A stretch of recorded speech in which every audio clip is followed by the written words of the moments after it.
இந்த திரைப்படத்தில் நான் நடித்ததற்காக பெருமை கொள்கிறேன் சொல்லியிருக்காங்க நடிகை தமன்னா. அது என்ன திரைப்படம் பார்த்தோம்னா, நம்ம பாகுபலி திரைப்படம் தாங்க. ஏன்னா சூப்பரா வந்து நடிச்சிருந்தாங்க. அந்த படத்தில வந்து ஒரு சாங் ஒண்ணு வருங்க.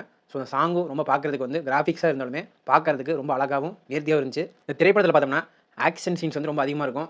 தமன்னா அவர்களுக்கும் நிறைய ஆக்ஷன் சீன்ஸ் இருக்குங்க. ஸோ அந்த சீன்ஸ்லயும் வந்து கிளாமர் மட்டும் இல்லைங்க. ஆக்ஷன் சீன்ஸ்லயும் சூப்பரா நடிச்சிருந்தாங்க. இந்த திரைப்படம் தான் என்னுடைய கெரியரில் முக்கியமான திரைப்படம் எனவும், இந்த திரைப்படத்தில் நான் நடித்ததற்கு மிகப்பெரிய அளவில் பெருமைப்படுகிறேன் எனவும் மனம் திறந்து சொல்லியிருக்காங்க. இந்த திரைப்படத்துல வந்து பார்த்தோம்னா, நான் வந்து ஷூட்டிங் ஸ்பாட்ல வந்து நடிப்புனா என்னன்னு கத்துக்கிட்டேங்க. நடிப்ப பற்றி நான் வந்து இன்னும் முழுமையா கத்துக்கிட்டேன். அது மட்டும் இல்லைங்க. நான் வந்து சினிமால வந்து அடுத்தடுத்து வாய்ப்புகள் பெறுவதற்கான முக்கிய காரணம், இந்த பாகுபலியின் மிகப்பெரிய வெற்றி தான் காரணம். சினிமா உலகிற்கு நடிகை தமன்னா அவர்கள் 10 வருடங்களுக்கு மேல ஆகியும், இன்னமும் தமிழ் சினிமாவா இருக்கட்டும், ஹிந்தி சினிமாவா இருக்கட்டும், தெலுங்கு சினிமாவா இருக்கட்டுங்க, எல்லா சினிமாக்கள்லயும் முன்னணி நடிகையா இருப்பதற்கு காரணம், அவங்களுடைய திறமை, நடிப்பு, கவர்ச்சி தாங்க.